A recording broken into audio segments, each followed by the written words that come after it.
Assalamualaikum warahmatullahi wabarakatuh. Kami dari kelompok 3 akan memaparkan materi mengenai perhitungan pendapatan nasional. Sebelum itu, saya akan memperkenalkan diri saya. Perkenalkan, nama saya Rifka Aulia Rahmawati dengan NIM terakhir 424. Dan teman saya yaitu... Perkenalkan, nama saya Nafisa Tausini dengan NIM terakhir 385. Syafarul Ayat Salsabi.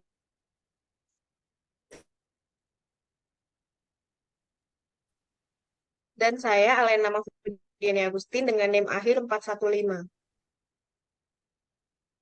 Baik, langsung saja kita akan memaparkan materi yang pertama, yaitu mengenai perhitungan pendapatan nasional.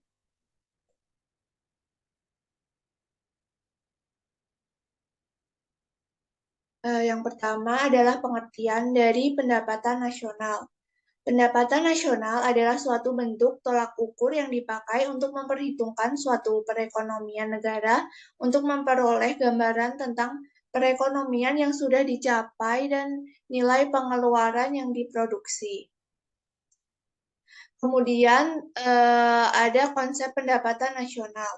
Yang pertama yaitu pendapatan nasional diukur dengan GNP atau Gross National Product atau PNB pendapatan nasional bruto. Yang kedua, pengukuran pendapatan nasional digunakan untuk menghadapi berbagai masalah sentral yang berkaitan dengan pertumbuhan ekonomi, siklus usaha, pengangguran, dan inflasi. Kemudian, sebelum konsep GNP ditemukan, kondisi atau kinerja suatu perekonomian sulit dipastikan. GNP mengukur dua hal secara bersamaan. Yang pertama yaitu total pendapatan semua orang untuk membeli barang dan jasa dalam perekonomian, serta total pengeluaran untuk menghasilkan barang dan jasa selama 1 tahun tertentu. Kemudian dijelaskan oleh teman saya.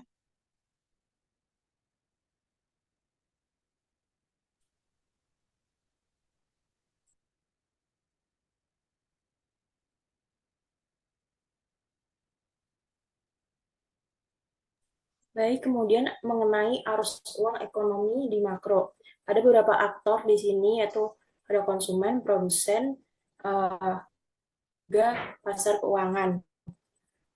Lalu ada di sini ada pasar input dan pasar output-nya, serta ada masyarakat luar negeri juga. Next. Nah, ini sebenarnya gambarnya sama aja. Jadi di sini ada arus perputarannya. Kita pertama di konsumen dulu. Jadi konsumen mendapatkan pendapatan nasional dari pasar input. Lalu pendapatan itu pengeluarannya dibagi menjadi 3, yaitu tabungan yang akan ditabung di pasar keuangan, kemudian pajak ke government, dan juga konsumsi. Ini yang paling banyak di pasar output.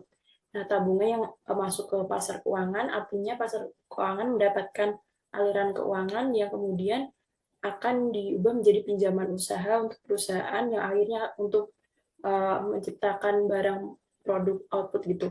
Kemudian dari pajak ini diserahkan pemerintah, artinya pemerintah mendapatkan aluran uang. Di sini pemerintah memakai pendapatan tersebut untuk menjadi 2 hal, yaitu pemerintah pertama juga melakukan tabungan pemerintah ke pasar keuangan, dan juga pemerintah melakukan pembelanjaan untuk masyarakatnya ke pasar output. Nah, di sini berarti pasar keuangan mendapatkan aliran uang dari konsumen dan juga pemerintah yang nanti akan jadikan menjadi pinjaman usaha atau modal usaha ke perusahaan. Nah, perusahaan ini akan menggunakan uang tersebut untuk investasi ke pasar output untuk menciptakan barang outputnya, barang produk. Selain itu, perusahaan atau produsen ini juga menggunakan uang tersebut untuk melakukan balas jasa ke pasar input. Balas jasa di sini berupa faktor produksi, yaitu upah, sewa, bunga, dan juga profit. Nah, pasar output tadi memberikan pendapatan ke perusahaan atau ke produsen. Nah, pasar output ini juga berinteraksi dengan masyarakat di luar negeri, yaitu mereka ada ekspor dari barang luar negeri ke pasar output dan juga impor dari pasar output domestik ke masyarakat luar negeri. Bisa di next.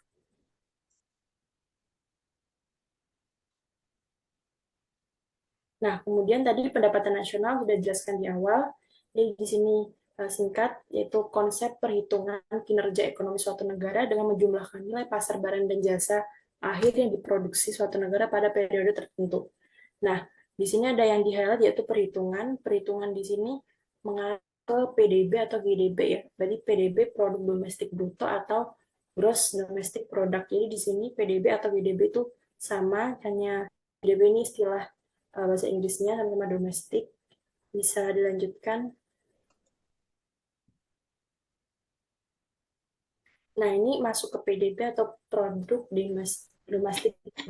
Ada beberapa hal yang bisa di-highlight. Yang pertama, PDB adalah nilai pasar barang dan jasa akhir yang diproduksi di suatu negara pada periode tertentu. Nah, nilai pasar di sini kita pakai yaitu sigma atau total dari harga dikali kuantitas dari barang atau jasa yang diproduksi di suatu negara dan pada periode tertentu. Biasanya periodenya yang dipakai next.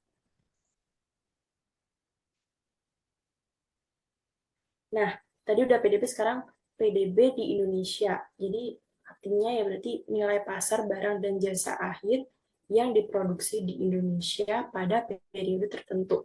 Jadi ini ilustrasinya yang dihitung baik dari WNI di Indonesia dan juga WNA di Indonesia karena dia kan domestik, jadi yang dihitung dalam satu wilayah regional. Nah, WNA juga dihitung karena dia berpengaruh pada PDB di Indonesia. Nah, untuk WNI yang di luar negeri akan ada pembahasan di slide berikutnya. Selanjutnya, nah, GDB atau PDB tadi dibagi menjadi dua, itu ada nominal dan juga real. Yang pertama kita akan membahas yang nominal.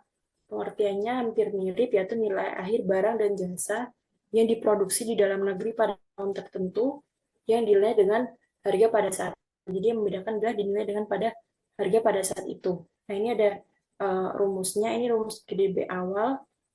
GDP equal sigma price multiple quantity.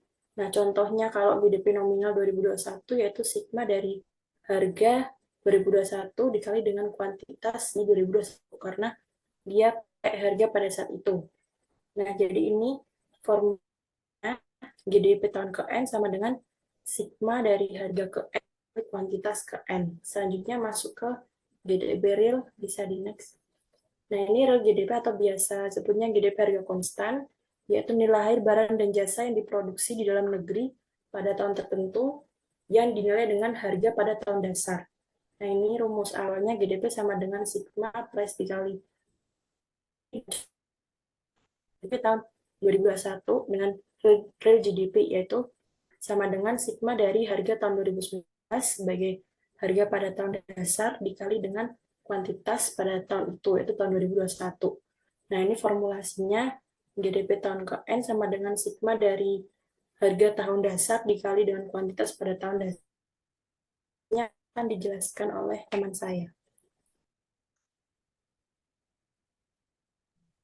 Selanjutnya ada metode perhitungan pendapatan nasional. Yang pertama, metode produksi. Pendekatan ini menekankan pada kegiatan yang menciptakan nilai tambah, maka dari itu perhitungan hanya mencakup perhitungan nilai tambah pada sektor produksi. Perhitungan pendapatan nasional dengan pendekatan produksi dapat dihitung dengan menggunakan rumus sebagai berikut. Y sama dengan Q1 kali P1 ditambah Q2 kali P2 ditambah Q3 kali P3 ditambah Qn kali Pn. Dengan keterangan, Y sama dengan pendapatan nasional, P1 sama dengan harga barang ke-1, Pn sama dengan harga barang ke Qn sama dengan jenis barang ke-1, dan Qn sama dengan jenis barang ke-n. Selanjutnya,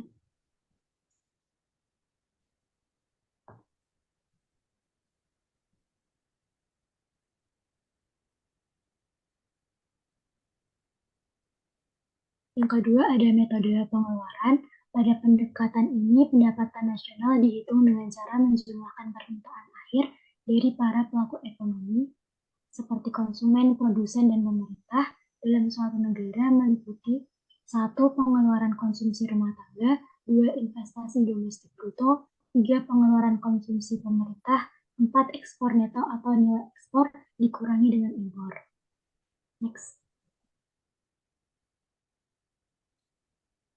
secara sistematis dituliskan sebagai berikut.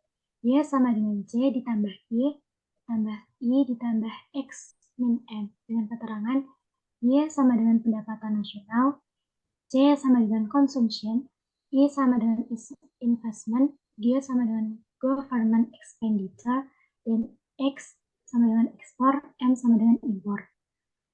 Next. Yang ketiga ada metode pendapatan. Berdasarkan pendekatan pendapatan nasional dihitung dengan menjumlahkan seluruh pendapatan yang diterima masyarakat sebagai balas jasa yang mereka terima dalam proses produksi meliputi 1 upah, gaji, 2 sewa, 3 bunga, dan 4 keuntungan.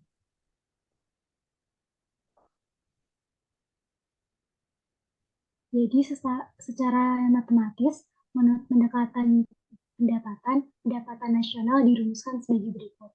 Y sama dengan Y plus R plus I plus P.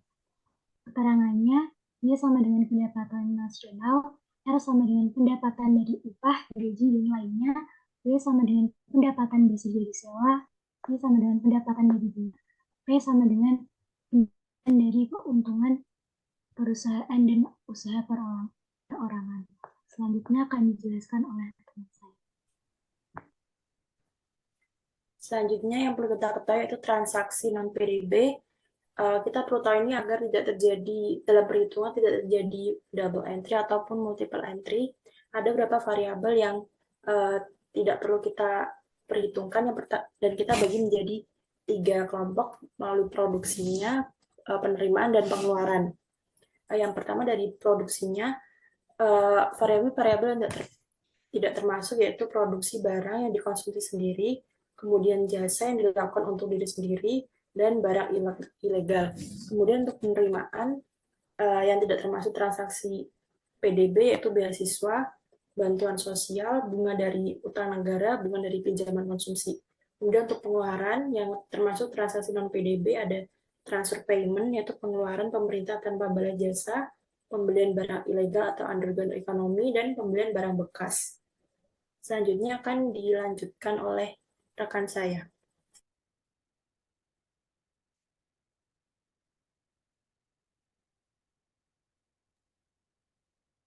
Baik, selanjutnya ada perbedaan GNP dan GDP.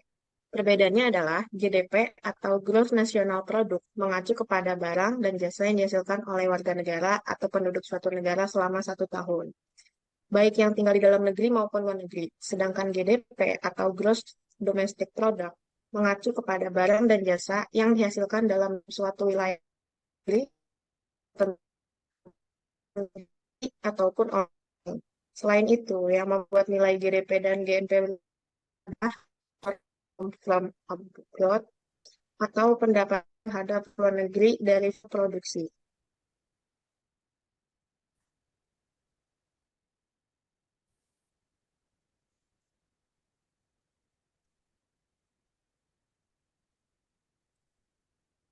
Selanjutnya ada hubungan GNP dan GDP. Hubungan antara P dan GDP dapat dikutip sebagai berikut. G sama dengan GDP, Net Factor Income from Abroad. Net Factor Income from Abroad disebut juga Net Factor Payment. Net Factor Payment atau pendapatan neto terhadap luar negeri dari faktor produksi di antara pendapatan WN sendiri yang bekerja di luar negeri dengan pendapatan WNA yang bekerja di dalam negeri. Jika N negatif, maka GNP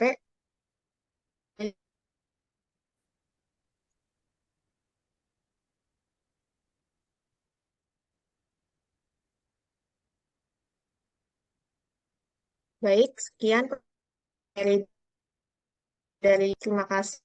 Assalamualaikum warahmatullahi wabarakatuh.